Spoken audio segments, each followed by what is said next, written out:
হর হর মহাদেব বন্ধুরা, কেমন আছো সবাই? শ্রাবণ মাসের দ্বিতীয় সোমবারে সবাইকে আন্তরিক শুভেচ্ছা ও অভিনন্দন। তো যাই হোক, আজ সকাল সকাল আমরা চলে এসেছিলাম ভোলে বাবার মন্দিরে। ভোলে বাবার মন্দিরে আজকে আগের বারের মতনই অনেক অনেক ভক্তরা এসেছিল জল ঢালার জন্য। এমনকি আজকে তোমাদেরকে এমন ভক্তদের দেখাবো যারা এত ছোট হওয়ার সত্ত্বেও তারা মেজের থেকে, সবাই হয়তো জানো মেজে নদীর থেকে আমাদের লালপুর কতটা রাস্তা হবে, এরা কিন্তু সেইখান থেকেই জল এনেছে নদীর থেকে বাবার মাথায় ঢালার জন্য। আমরা হয়তো সেটা পারিনি, আমাদের সেটা মনে টানায়নি, আমরা করতে পারিনি, এরা কিন্তু করেছে।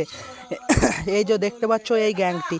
তারপর আমরা আর কি তাদের একটু ভিডিও করছিলাম, তারপরে আমাদের সামর্থ্য মতো তাদেরকে যদি কিছু দিতে পারলাম তার জন্য মনে হয় কিছু খুশি হতাম, তাই তাদের জন্য একটু করে বিস্কুট এনেছিলাম, সেটা তাদেরকে দিলাম।